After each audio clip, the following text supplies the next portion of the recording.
प्रेमचंद जी प्रेमी कटनी गुणायतन ट्रस्टी मंडल पुण्यार्जक। उसके बाद तैयार रहेंगे अनिल मीना जी नांगकोड़ गुणायतन ट्रस्टी मंडल पुण्यार्जक 4 नंबर। जो है कि चरणों में त्रिवार नमोस्तु। मुनिश्री, ये विधान जो हम लोग करते हैं, जो लोग यहाँ आ जाते हैं उनके लिए तो ठीक है, मंदिर में आके सामने भगवान के सामने किया तो उसकी विशुद्धि अलग होती है, और घर में जो लोग कर रहे हैं उनको कुछ विकल्प भी होता। कुछ लोगों को किन्हीं लोगों के फ़ोन भी आए हैं कि मंदिर और घर में बहुत फर्क है भैया, इसका क्या उपाय महाराज जी से भैया पूछें। मैं कई बार बोला कि झरने का पानी और सप्लाई के पानी का अंतर तो स्वाभाविक है, उसमें क्या है, पर प्यासे रहने की अपेक्षा सप्लाई का पानी पी करके पेट भरा जा सकता है। प्रत्यक्ष आने का पूर्ण भाव रखो, और ना आ पाओ तो चलो जो मिले वही अच्छा। महाराज जी, बसंत आने से प्रकृति सुधर जाती है, संत आने से सभ्यता संस्कृति सुधर जाती है। तो देश की सभ्यता संस्कृति सुधारने के लिए और क्या करना चाहिए? देश की सभ्यता संस्कृति को सुधारने के लिए क्या करना चाहिए? आपने अपने प्रश्न में ही उत्तर दे दिया है, संतों से अनुराग बनाना चाहिए। अनिल मीना जी नामकोड़ गुणायतन ट्रस्टी और साथ ही मंडल नंबर 4 के पुण्यार्जक हैं। उसके बाद तैयार रहेंगे श्री राजकुमार पाटनी। हाँ, अनिल जी मीना जी हैं उपस्थित। चलिए अगले प्रश्न के लिए बुलाना चाहूंगा मोहनलाल जी हीरा देवी गंगवाल गुवाहाटी, जो 3 नंबर मंडल के पुण्यार्जक हैं। ओम उपस्थित है, जल्दी आओ। ओम अगला बोलो। अगले प्रश्न के लिए तैयार रहेंगे कुमकुम जैन दिल्ली शिरोमणि संरक्षक गुणायतन।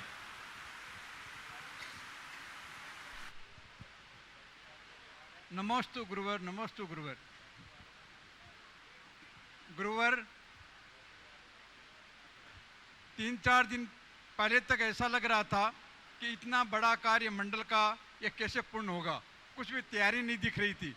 किंतु ऐसा क्या हुआ कि 2 दिन में ही पूरा मंडल बन के तैयार हो गया, और ये जो विमान और स्वर्णमयी मंडल आए हैं, इनकी आभा इतनी सुंदर लग रही थी कि देखते ही बनता था, और लोग सब आश्चर्यचकित है कि ये कैसे संभव हुआ है। हाँ, ये तो देख लिया, अब संभव हो गया, सवाल खत्म हो गया। भगवान का समोसन ऐसे ही लगता है।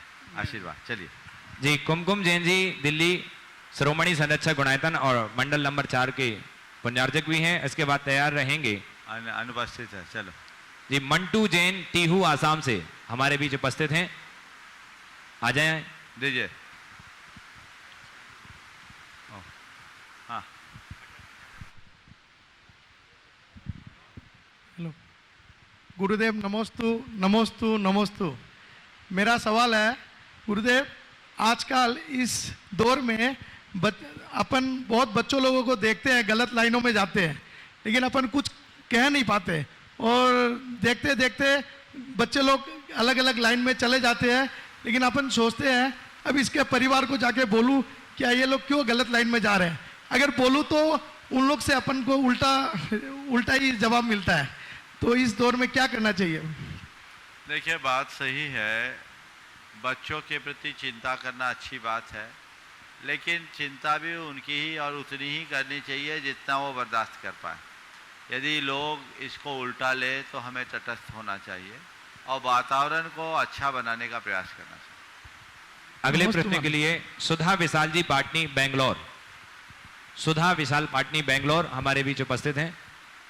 ओ नहीं है। चलिए अगले प्रश्न के लिए बुलाना चाहूंगा सलोनी जैन गुवाहाटी से हमारे बीच। सलोनी जैन नहीं है। चलो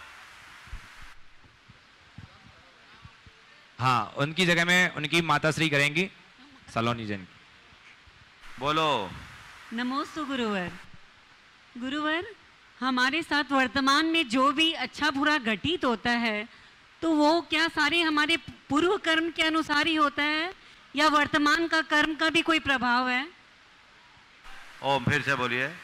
हमारे साथ वर्तमान में जो भी अच्छा बुरा घटित होता है वो हमारे पूर्व कर्म के अनुसार होता है या वर्तमान का भी हमारा पुरुषार्थ होता है कुछ?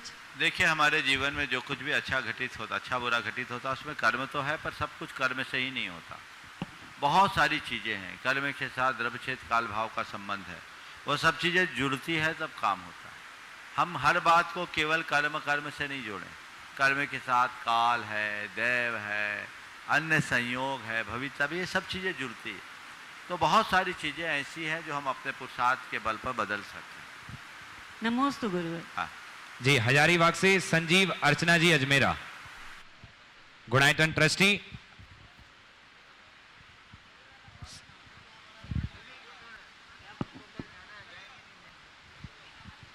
ओम, तैयारी नहीं है, है? नमोस्तु गुरुवर। मेरी ये शंका है, क्योंकि मैंने कोई तैयारी नहीं की थी, फिर भी मैं पूछ रही हूँ कि हमें अपने कर्मों का फल इसी जन्म में मिलता है कि अगले जन्म में मिलेगा? इसी क्षण मिलता है और इस क्षण से लेकर कई जन्मों तक मिलता है। नमस्ते। देखो कैसे हम कोई अच्छा कार्य करते हैं, उसके बाद हमें क्या लगता है? मन में प्रसन्नता आती कि नहीं आती? आती है। कितनी देर बाद? तुरंत आती है। हम कोई बुरा कार्य करते हैं, मन में शंका आती कि नहीं कहीं पोल ना खुल जाए? कितनी देर बाद? वो भी तुरंत होती है। तो अच्छे का फल भी तुरंत, बुरे का फल भी तुरंत मिला नहीं? बोलो मिला कि नहीं मिला? मिला। पर अगले क्षण से लेकर कई जन्मों तक मिलता है। ये तो शुरुआत है, समझ गए? तो पुण्य हो या पाप, उसका तात्कालिक फल भी मिलता है, पारंपरिक फल भी मिलता है। पुण्य का तात्कालिक फल संतुष्टि है और पारंपरिक फल है सुख समृद्धि। पाप का तात्कालिक फल है संताप और पारंपरिक फल है दुख दारिद्र्य। दोनों चीजें साथ साथ चलेगी। नमोस्तु। अगले गुरुवर। प्रश्न के लिए बबीता जी काला, मंडल पंचार्जक भी हैं, और उसके बाद तैयार रहेंगी कलकत्ता से सीमा जैन जी।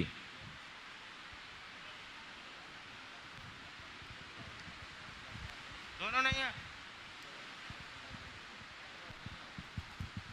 अच्छा, नीलम पाटनी जी।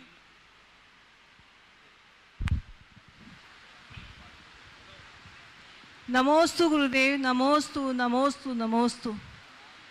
गुरुदेव, मेरा ये प्रश्न है कि सभी क्षेत्रों में प्रायः देखा जाता है कि छत्र चढ़ाते हैं, लेकिन वही छत्र वापस कुछ रकम देकर लोगों को देखते वही छत्र वापस चढ़ाते हैं। तो ये आगम के अनुसार कहाँ फिर से तक बोलिए। उचित है? फिर से बोलिए। बहुत से क्षेत्रों में देखा जाता है कि छत्र चढ़ाते हैं, वही छत्र को वापस कुछ रकम देके लोगों को देके तो वही छत्र वापस चढ़ाते हैं। तो ये आगम के अनुसार कहाँ तक उचित है? देखिए, छत्र प्रातिहार्य है और छत्र तय भगवान के ऊपर चढ़ना चाहिए। छत्रादि का दान होता है, आप चढ़े चढ़ाए को दान दे देते हैं, उस निमित्त से मंदिर में दान आता है। तो ये लोग भावना से, चूंकि एक ही छत्र है, रोज रोज बदलना लोगों को व्यवहारिक नहीं दिखता, तो लोग एक ही छत्र को रोज रोज चढ़ा देते हैं और उसके निमित्त दान देते हैं। अगर वो दान देते हैं तो छत्र के निमित्त दिया गया दान पुण्य का कारण है, केवल चढ़ाना नहीं। लेकिन कई कई जगह रूढ़ी जैसी दिखती है, 3 छत्र की जगह अनेक छत्र लगा देते हैं और वो एक प्रकार की मन्नत जैसी बन जाती है। ये ठीक नहीं है। जिनालयों में प्रातिहार आदि उपकरणों का दान देना नित्य पूजा के अंतर्गत आया है, लेकिन इस तरीके से नहीं देना चाहिए कि हम छत्र चढ़ाएंगे तो हमारे लिए ये हो जाएगा, हम छत्र चढ़ाएंगे तो हमारे लिए ये हो जाएगा। छत्र के रूप में प्रातिहार का दान देना बहुत अच्छी बात। तो महाराज सिंह, वो निर्माल्य में दोष नहीं आता है क्या? निर्माल्य में दोष तब आएगा जब आप दान नहीं दोगे। अब छत्र तो आप चढ़ा रहे हो 25,000 का और रसीद कटा रहे हो 25 रुपया का, वही हो। तो तुमने छत्र क्या चढ़ाया? फिर तो भावों से ही चढ़ा दो। जितने का छत्र चढ़ाया है उतने का दान दो, तब सही दान है। ये विचार करना चाहिए। अब भैया हमको छत्र चढ़ाने के लिए लो 25 रुपया लो, 50 रुपया लो, 51 रुपया लो, ऐसा होता है कई जगह और लोग उसको प्रोत्साहित भी करते हैं क्योंकि इस निमित्त से थोड़ा थोड़ा दान आ जाता है, लेकिन ये ठीक नहीं। नमोस्तु गुरु, नमोस्तु नमोस्तु। आइए, अब मैं बुलाना चाहूंगा, हमारे बीच में उपस्थित हैं, हाँ, नीलम पाटनी जी अगले प्रश्न के लिए। उसके बाद हमारे बीच में अपनी बात रखने के लिए उपस्थित होंगे दिल्ली से सोनल जी शास्त्री हमारे बीच उपस्थित, वो अपनी बात रखेंगे। नमोस्तु गुरुवर, नमोस्तु गुरुवर, नमोस्तु गुरुवर। महाराज जी, मेरी शंका है कि जीवन क्षण भंगुर है पल का भरोसा नहीं है, फिर भी हम लोग भविष्य के ताना बाना में लगे हुए हैं। ये समझ में इसका आ क्या जाए, ये समझ में नहीं आता ना। कहते हैं क्षण भंगुर पर दूसरों को खुद को नहीं, अपने को तो लगता हमारे पास लंबा टाइम है। जब तक ये भ्रम नहीं टूटता जीवन नहीं बदलता। ओम। आइए अगले प्रश्न के लिए मैं बुलाना चाहूंगा, हमारे बीच उपस्थित हैं पंडित सुदर्शन जी और अपना प्रश्न रखेंगे पूज्य मुनिवर के समक्ष। परम पूज्य गुरुदेव के श्री चरणों में बारंबार नमोस्तु। गुरुदेव, चातुर्मासिक कलश जिनके लिए स्थापित करने की लगातार प्रत्येक श्रावक के मन में भाव हुआ करते हैं, और आज तो यहाँ शिखर की होड़ लगी है, तो इनके पुण्य फल की प्राप्ति क्या है, इनका प्रभाव क्या है, इसका करने का हमारे अंदर में लाभ क्या है, ये मैं जानना चाहता हूँ। देखिए, चातुर्मास तो हम मुनियों का होता है, और मुनिगण अपने चातुर्मास की अवधि में साधना करते हैं, तपस्या करते हैं, आराधना करते हैं। चातुर्मास में धर्म की प्रभावना भी विशेष रूप से होती है। उस चातुर्मास में श्रावकों की सहभागिता सुनिश्चित करने के लिए कलश स्थापित किया जाता है कि अब ये चातुर्मास मुनिगण कर रहे हैं, पर हम इस चातुर्मास को धर्म प्रभावना का एक विशिष्ट अंग बना करके संपन्न कराएंगे, और इसके लिए हमारी अपनी सहभागिता है। उसी सहभागिता को प्रकट करने के लिए वे अपनी तरफ से कलश स्थापित करते हैं, और ये कलश स्थापित करने से उनके लिए, उनके माध्यम से पूरे चातुर्मास का श्रेय भी उन्हें प्राप्त होता है कि ये चातुर्मास में जितने भी अच्छे कर्म हुए हैं, सदनुष्ठान हुए हैं, उन सब का श्रेय चातुर्मास को प्राप्त होता है। तो इस भाव से लोग कलश रखते हैं। चूँकि कलश रखे जाते हैं, सीमित कलश रखते हैं, तो बहुत थोड़े से लोगों को लाभ मिलता है। लोग चाहते हैं कि जिस चातुर्मास में साधु जनों, गुरु भगवंतों की आराधना हुई हो, उनकी स्मृति, उनकी साधना का कुछ शेष हमारे लिए भी मिले, तो इसलिए सबको अवसर मिलता है। हमारे यहाँ हमेशा मुख्य कलश रखे जाते थे, और पिछले कुछ वर्षों से आम जनों की भावनाओं का आदर रखते हुए ये छोटे कलश और रखते, ताकि सब लोग जुड़ जाए। और इस बार 108 कलश यहाँ सुनिश्चित किए गए। बहुत लोगों ने नाम दिया, सम्मेद शिखर जी में, गुणायतन में कलश। मैं तो सबसे ये कहूँगा, आपको गुणायतन में अगर अपना द्रव्य लगाना है तो कलश तो एक बहाना है। आप और कहीं कलश लोगे तो कलश का लाभ मिलेगा, पर वो पैसा गुणायतन नहीं आएगा, क्योंकि आज तक कहीं दूसरी जगह का एक पैसा गुणायतन नहीं आया। गुणायतन में जो आया, गुणायतन के यहीं आया और गुणायतन के लोगों ने दिया, बल्कि हर चातुर्मास में गुणायतन से जुड़े लोगों ने बढ़ चढ़ करके हिस्सा लिया। 80% कलश तो केवल गुणायतन के सदस्यों के द्वारा लिया जाता है। पर ये एक ऐसा मौका है कि इस बार अगर आप कलश रखते हो तो सबका सब 100% कहाँ जाएगा? गुणायतन के निर्माण में जाएगा। तो इससे अच्छा मौका और कोई नहीं है। लोग मन बना रहे हैं। मुख्य कलशों में भी लोगों ने बहुत बहुत अपनी सुरक्षित कर ली। कई ऐसे लोग हैं, देखिए भावना, जो पिछले अनेक वर्षों से हर वर्ष अपना कलश रखते ही हैं। वो चाहते हैं, पिछले साल हम कटनी में थे तो मन बनाया कि नहीं इस बार बाहर वाले को नहीं दे, खबर आ गई महाराज अमंगल हो जाएगा, हमको तो कलश चाहिए। ये भाव हर साल हम गुरुओं के सानिध्य में वर्ष भर बहुत कुछ पाते हैं। अरे उनके चातुर्मास के निमित्त हम अपना कुछ द्रव्य लगा दिए तो क्या है, ये तो बहुत थोड़ा सा द्रव्य है जो धर्म प्रभावना में आगे निमित्त बनता है। ये जिन शासन के रथ को गति देने का एक छोटा सा माध्यम मात्र है। इसलिए ऐसे भाव सबके बनते रहने चाहिए। और मैं तो आपको, मैं अनुभव ही करता हूं और आपसे क्या बोलूं, यहाँ तो बात होती है 2-3 दिन में माल साफ हो जाता है। अब आज तो पहला ही दिन है एक प्रकार से, कल शाम को इसकी चर्चा आई और जब मैं मंच पर आया तो मुझे बताया गया 40 से अधिक नाम आ चुके और अभी भी मेरे ख्याल से लोगों के नाम आ रहे होंगे। सुबह से शीघ्रम समाचरित की बात होनी चाहिए। नमोस्तु महाराज श्री। महाराज श्री, आपने प्रवचन में बोला कि बहुत पुण्यशाली जीव, बहुत पुण्य चाहिए जो सिद्ध भगवान की आराधना करते हैं। तो महाराज जी इस आराधना करते समय पूरे भाव समर्पण भाव करके ओम स्पष्ट नहीं आ रही आवाज, ठीक से बोलिए। हाँ महाराज जी, आपने बोला कि बहुत पुण्य चाहिए, पुण्यशाली जीव होते हैं जो सिद्धों की आराधना के भाव बनाते हैं और भाव बना के भाव भक्ति से आराधना पूजा करते हैं। तो इसका फल तो जो मिलेगा, लेकिन उस समय सिद्ध भगवानों के भाव क्या होते होंगे? सिद्ध भगवान के क्या भाव, वो तो बीतराग ज्ञाता दृष्टा, उनको कोई फर्क नहीं पड़ने वाला अपने से। चलिए, जब उनने सिद्ध प्राप्त किया तब वो पुण्य पाप से ऊपर। चलिए, सुनीता जैन मुंबई, उसके बाद तैयार रहेंगे हमारे गुणायतन के कार्य अध्यक्ष एनसी जैन साहब दिल्ली। ओम नीता, चलो जो है सो करो, खुशहाल साथ में हो जाओ जल्दी। नमोस्तु गुरुवर, नमोस्तु। मुनिवर के चरणों में कोटि कोटि वंदन। मुनि महाराज जी, परसों आपने प्रवचन में बोला था पाप और पुण्य कर्म। तो जब पाप कर्म का उदय होता है तो इतनी सारी विपरीत परिस्थितियां आ जाती हैं, और अपने आगम में एक ही समाधान है, समता धारण करो। मुझे उस समता की डेफिनेशन विस्तार में चाहिए। देखिए, बात बिल्कुल सही है। पाप चारों तरफ से आता है, और जब आता है तो ऐसा होता है कि कोई रास्ता नहीं दिखता। आपने कहा उसका समाधान समता है, तो मैं एक ही उदाहरण दूंगा। अंधेरा 10 दिशाओं से आता है, लेकिन उजाला केवल पूरब से, सूरज केवल एक ही दिशा से। समस्याएं जीवन में अनंत होगी, पर समाधान केवल एक है, क्षमता। हमारे पास उसके अलावा और कोई रास्ता भी नहीं है। हम चाहे कितने हाथ पांव क्यों ना मारे, हम चाहे कितने आकुल व्याकुल क्यों ना हो, परिणाम कुछ नहीं निकलने वाला। इसलिए हमें इन बातों को बहुत अच्छे से समझना चाहिए कि हम क्या करें। प्रवृत्ति में संयम रखें, और कर्म का परिपाक आए तो समता रखें।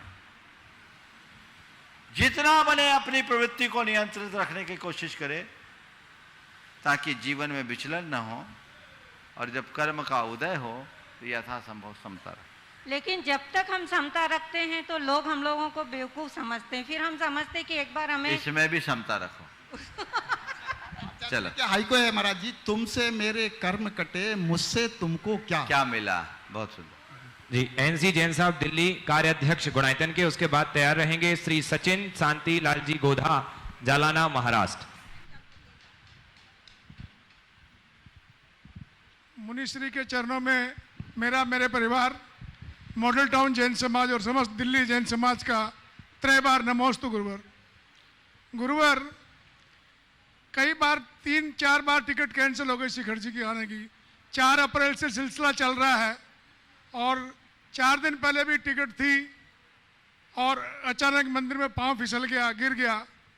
और कल डॉक्टर की सलाह के विरुद्ध सारा पांव मेरा भी सूजा हुआ है। फिर भी मन में पता नहीं कैसे क्या भाव आए कि नहीं, मुझे तो चलना है। और मैं अकेला कभी यात्रा नहीं करी, मैं अकेला बैठ के गाड़ी से सुबह पहुंच गया। तो मुझे लगता है कि ये जो हमारी लोलुपता है आपके प्रति, या श्रद्धान है, मैं इसको लोलुपता कहूँगा, श्रद्धान अपनी जगह है, कि मुनिश्री से दर्शन करना है, मुनिश्री से आशीर्वाद लेना है। और श्री चक्र विधान मंडल का तो अपना खुद का वो प्रताप है कि जो श्री चक्र बैठेगा तो अपने आप अपने उसके पापों की निवृत्ति होगी। मुनिश्री, अभी थोड़ी देर बाद जैसे आपने सुबह कहा कि गुणायतन के बारे में एक छोटी सी झलक या ट्रेलर लोगों को दिखाया जाएगा। मेरा तो सबसे यही कहना है कि किसी भी रूप में आप जुड़ें, गुणायतन से अवश्य जुड़ें। जो टीवी पर देख रहे हैं तो वो भी एक बार अवश्य किसी भी माध्यम से गुणायतन से अवश्य जुड़ें। और मुनिश्री, मेरा एक छोटा सा प्रश्न ये है मुनिश्री, कि हम जिसको हम नहीं चाहते उसकी सारी बुराइयां हमें नजर आती है, और जिसको चाहते हैं उसकी बुराइयां नजर नहीं आती है। तो ये एक ही मतलब ऐसा कैसे होता है, कभी जिसको हम चाह रहे हैं उसकी कोई बुराई हमें नजर नहीं आती है, जिसको नहीं चाहते उसकी कोई अच्छा ही नजर नहीं आती है। नमस्ते। ये स्वाभाविक है, इसी का नाम है राग, और इसी का नाम है द्वेष। राग में दोष भी अनदेखा होता है, और द्वेष में गुण में भी दोष दिखते हैं। इसलिए हमें तटस्थ वृत्ति अपनानी चाहिए, और अपने जीवन को साफ सुथरा बना करके चलने का प्रयास करना चाहिए।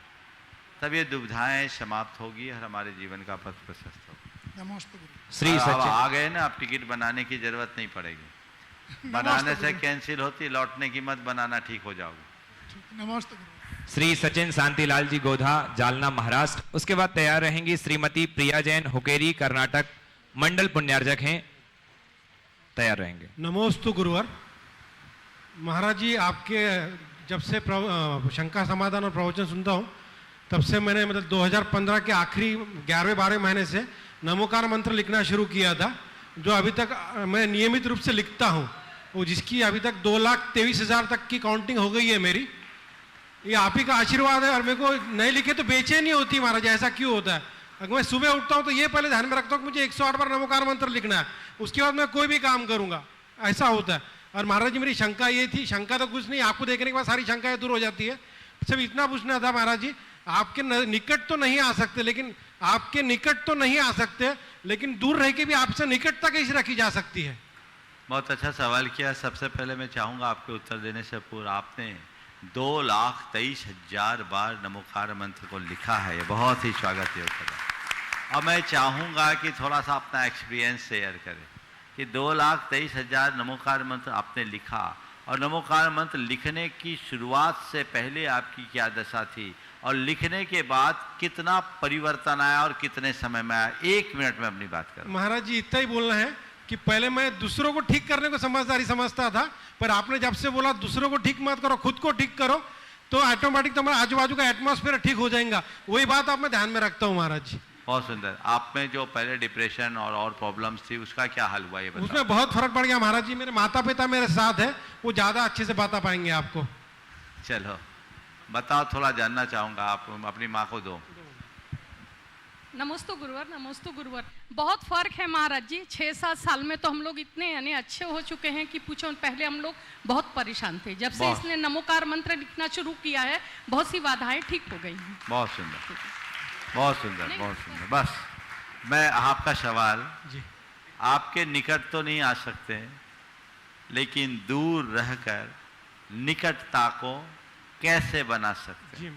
बहुत अहम सवाल है, और ये सवाल हर व्यक्ति के मन में होना चाहिए। दूर रहकर के निकटता को अगर आप बनाना चाहते हैं तो उसका सीधा सीधा रास्ता है, अपना अनुराग बनाए रखिए।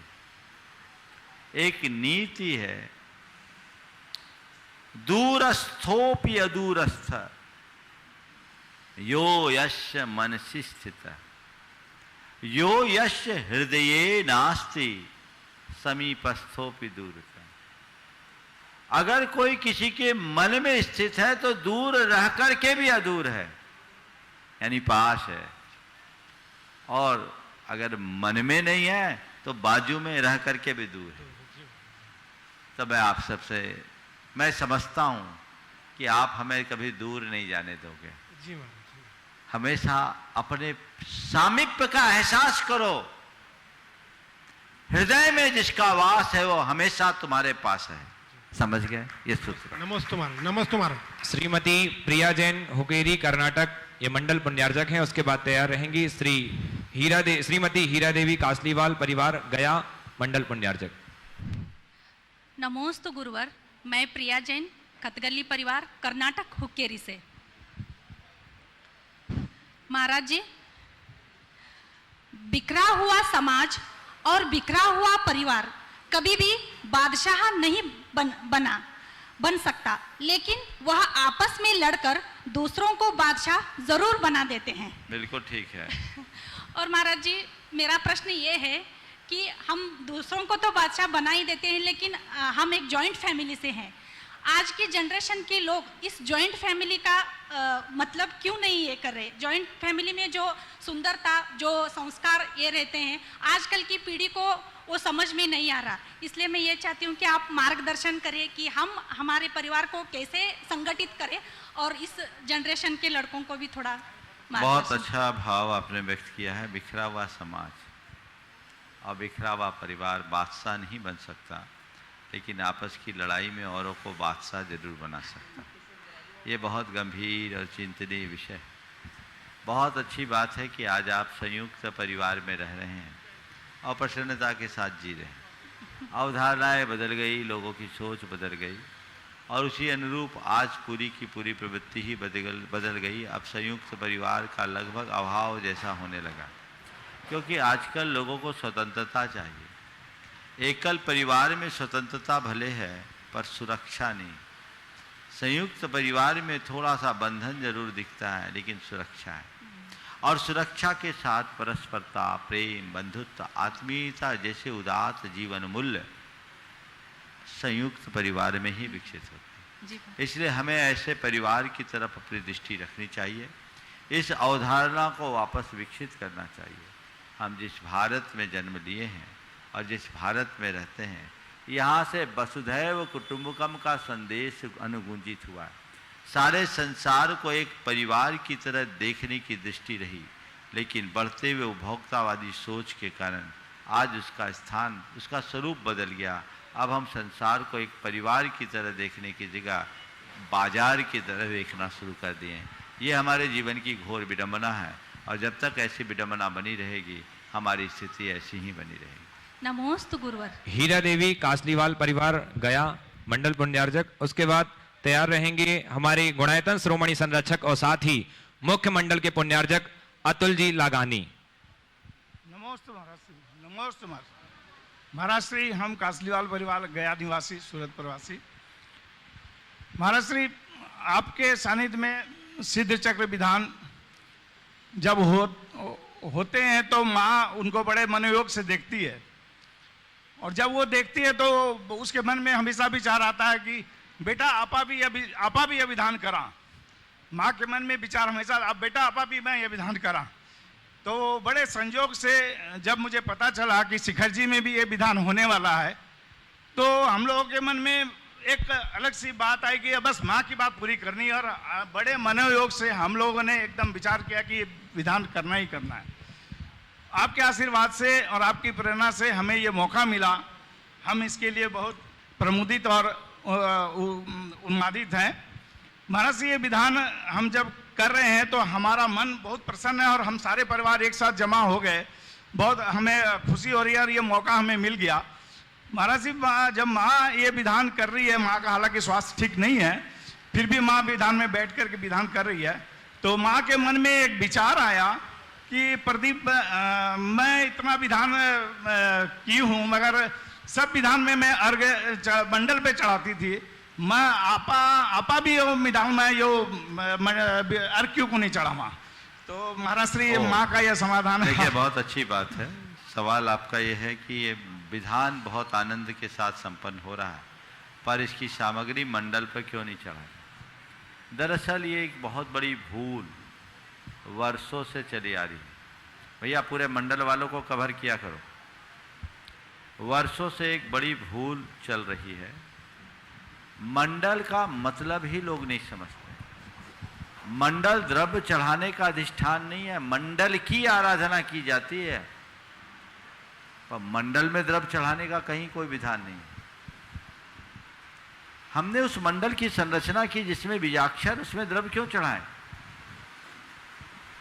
ये एक परिपाटी पता नहीं कहां से बन गई, पर जो विधान का मूल स्वरूप है उसमें है ही नहीं। मंडल के लिए हम अलग से उसका अधिष्ठान बना सकते हैं, अगर ऊपर ही हमको चढ़ाना है तो लोग चला रहे हैं, हमें ये जचा नहीं। इसलिए हमने कहा मंडल में चढ़ाने का जब औचित्य ही नहीं तो मंडल में क्यों चढ़ाएं, अलग से चढ़ाएं। हम पूजा कर रहे हैं, अपना द्रव्य चढ़ा रहे हैं, और रोज के रोज अपना द्रव्य उठ रहा है, स्थापना हमारी बनी हुई है। ऐसी बात। गुणायतन श्रोमणी संरक्षक उमुख पंडित। और कोई कहा पूछने? नमोस्तु गुरुवर। मेरा क्वेश्चन आज नवदेवता पूजन से है महाराज जी। आज के पूजन, नवदेवता पूजन में आया कि भव सागर से पार उतारने के लिए नौका सहारा ले लिया, तो ये नौका कौन सी नौका की बात कही गई? ये धर्म की नौका है, नमोस्तु, भक्ति की नौका है। हाँ जी, अतुल लाघानी जी मुख्य मंडल पुण्यार्जक। उसके बाद तैयार रहेंगी सगुन दीदी के मंडल के सदस्य श्री सरोज जी भोपाल। उसके बाद तैयार रहेंगे। गुरुदेव और महाराज जी के चरणों में हम सबका भावपूर्वक त्रिबार नमोस्तु नमोस्तु नमोस्तु। गुरुदेव, अभी अष्टानी का पर्व चल रहा है, तो स्वर्ग के सारे देवता नंदीश्वर द्वीप में जाकर पूजन करते होंगे, तो वहाँ तो निर्ग्रंथ मुनि का सानिध्य उन्हें नहीं मिलता होगा, तो क्या कभी उनके मन में ये नहीं आता होगा हमें देखकर कि हम भी चले नीचे और नीचे इन लोगों के साथ पूजन करें? तो क्या गुरुदेव हम जब उनका आह्वान करते हैं तो वो यहाँ आते हैं पूजन करने के लिए? देखो, बात बहुत ही अलग आपने पूछा है और बहुत सही है कि नंदीश्वर द्वीप में देवताओं को भगवान की आराधना का अवसर तो मिलता है, लेकिन निर्गंथ मुनि के दर्शन का सौभाग्य उन्हें नहीं मिल पाता। आपने पूछा है क्या उनके मन में ऐसा भाव नहीं होता होगा कि मुनियों के दर्शन करने का सौभाग्य पाले? जरूर होता होगा, और वो मुनियों के दर्शन के लिए, मुनियों के सानिध्य में होने वाले आयोजनों के लिए आते भी होंगे तो हमें पता नहीं चलता, पर उनके लिए यहाँ नहीं, उनके लिए तो विदेश क्षेत्र में भी जाने की अनुकूलता है। पर हम ये मान करके चले, हम एक बात अपने मन में बिठाएं, देवताओं को रिझाने के लिए हम पूजा न करें। मेरी बात को ध्यान से सुनना, देवताओं को रिझाने के लिए पूजा न करें, दिव्यता को जगाने के लिए पूजा करें। हमारे अंदर दिव्यता जगे ना तो बाहर नहीं, हमारे भीतर देवता नृत्य करेंगे। आत्मदेव को जगाओ, अपने अंतरात्मा को जागृत कीजिए, देखिए जीवन का क्या रस आता है। नमोस्तु गुरुदेव, नमोस्तु। सरोजी भोपाल मंडल पुण्यार्चक 4 नंबर मंडल के, और उसके बाद तैयार रहेंगी श्रीमती चंद्रकला जी पाटनी, गुणायतन ट्रस्टी, रांची। महाराज श्री के चरणों में बारंबार नमोस्तु महाराज जी, नमोस्तु महाराज जी, नमोस्तु महाराज जी।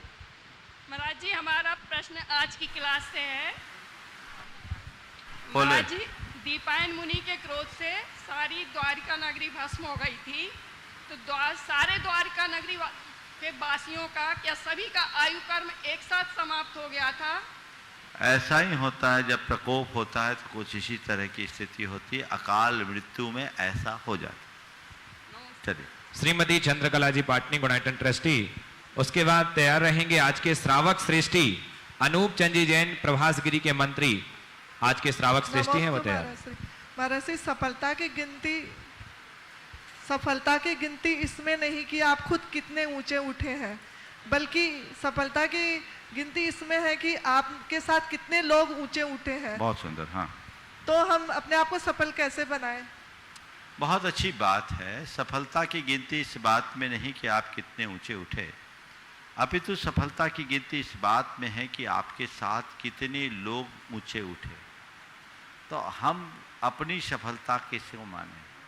खुद को आगे बढ़ाना बहुत बड़ी बात नहीं है, लेकिन अपने साथ औरों को ऊंचा उठाना बहुत बड़ी बात है। और सच्चे अर्थों में हम ये लक्ष्य बनाएं, हम ही आगे बढ़ें, ये बात अधूरी है। मेरे साथ सब आगे बढ़े और हम सबको आगे बढ़ाएं, ये हमारा प्रयास होना चाहिए। ऐसा वही सोच सकते हैं जिनकी सोच बड़ी उदार हो। मैं एक बड़े उद्योगपति की फैक्ट्री में था, सोच देखिए, उन्होंने अपने सारे कर्मचारियों को संबोधनार्थ आशीर्वाद दिलाने के लिए मेरे पास लाया। महाराज, आपका आशीर्वाद भी नहीं मिले, इनका उद्धार हो और आप इनको संबोधन दें। मैंने बात में उनसे पूछा कि आप अपने इन कर्मियों के विषय में क्या चाहते हो, क्या सोचते हो? उन्होंने कहा, महाराज मैं आपसे इतना ही कहता हूँ, सबको मेरे जैसा बनने का आशीर्वाद दे दीजिए।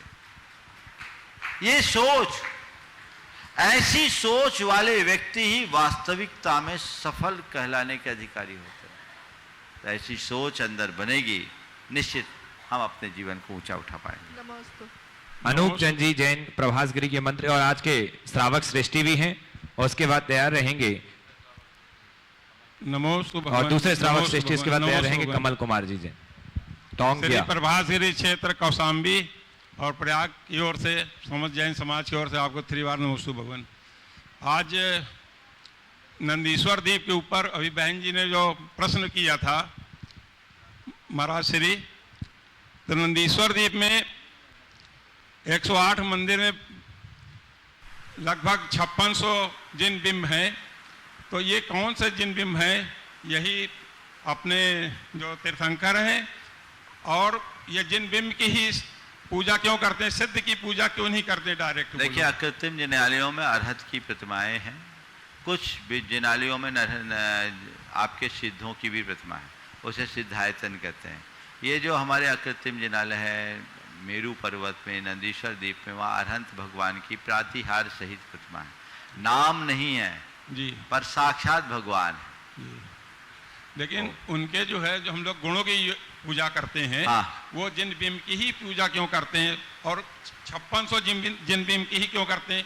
एक जिन बिंब में भी उतने ही गुण होते हैं। नहीं, एक में भी हो सकते हैं, लेकिन देखो मैं एक आपसे बात करता हूँ, आपको जिससे प्रेम होता है उसकी तस्वीर आप अपने पास रखना चाहते हो? जी, रखते हो कि नहीं? जी जी। आपकी श्रीमती की तस्वीर आपके पास तो होगी? जी जी। एक है कि 10-20 है?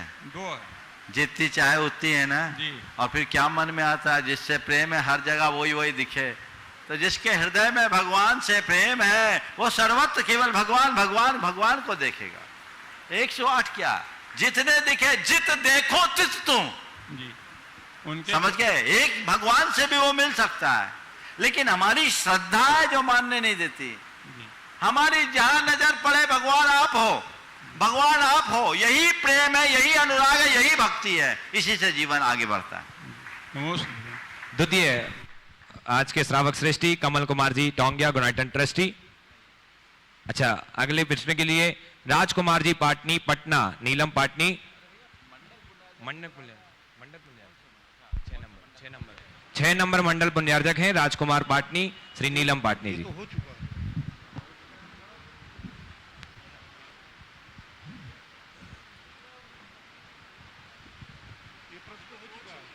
ये प्रश्न तो पूछ लिया गया है। बोलो, ये पूछ लिया गया। बोलो। नमोस्तु महाराज जी। महाराज जी, मेरा ये शंका है कि मैं सोचती थी कि बच्चे बड़े हो जाएंगे तो बहुत धर्म ध्यान करूंगी, लेकिन जैसे जैसे बड़े होते जा रहे हैं उनके प्रॉब्लम, उनकी बातें, उनको सुनते सुनते ही समय बीता जा रहा है। डेली रूटीन में जो मैं करती थी उससे भी मैं वंचित होती जा रही हूँ, उनको संस्कार देने में, उनके सवालों का जवाब देने में। तो क्या मैं उनको उनके हाल में छोड़ दूं या उनके पकड़े रहूं? देखिए, बात सही है। हर कोई सोचता है बच्चे बड़े होंगे तो हम धर्म ध्यान करेंगे। ये व्यथा आपकी नहीं सबकी है। और आजकल के बच्चे थोड़े बड़े हो जाते हैं तो और ज़्यादा बड़े हो जाते हैं, फिर वो माँ बाप को भी माँ बाप नहीं समझते। बच्चों को चाहिए कि वो जिम्मेदारी समझे और बड़े होने के बाद अपनी दायित्व का पालन करते हुए माँ बाप के प्रति ऐसा व्यवहार करे कि उनका हृदय हर्ष से भर उठे। हाँ, ईशु बोलो। नमोस्तु महाराष्ट्र जी। हाँ महाराष्ट्र जी, अभी स्टार्टअप का ज़माना है। हर कोई गली गली में कोई ना कोई नया इनोवेशन कर रहा है। हर बच्चा कोई ना कोई कुछ ना कुछ इनोवेशन कर रहा है। सवाल ये है कि बड़े बोलते हैं कि तुम्हारे अंदर 10 गलतियां, उसको सुधारो। मैं बोलता हूं कि मेरे अंदर 2 सही बातें, मैं उसको लेके आगे बढ़ूंगा। सही कौन है और गलत कौन है? देखो, दोनों सही है। अगर माँ बाप बोलते हैं 10 गलतियां उन्हें सुधारो तो उस पर हमें पूरा फोकस करना चाहिए, और 2 अच्छाइयां उनको लेके आगे बढ़ूंगा तो बढ़ो। 10 गलतियों को कम करना भी साथ रखो, क्योंकि तुम 2 कदम आगे बढ़ोगे 10 कदम पीछे आ जाओगे, जीवन सफल नहीं होगा। इसलिए दोनों बातों को ध्यान रखना चाहिए। आज की नई पीढ़ी और पुरानी पीढ़ी के बीच जो मतभेद आ रहा है उसकी मूल वजह यही है। तो हम गलतियों को समझें, स्वीकारें और उसे सुधारने के लिए सचेष्ट रहें, तभी हम कुछ अच्छा कर सकेंगे। इस प्रकार आज के इस सत्र को परम पूज्य गुरुदेव के चरणों में नमन अर्पित करते हुए यहीं पर विराम दे रहा हूं। बोलिए परम पूज्य आचार्य गुरुवर श्री विद्यासागर जी महाराज जी की।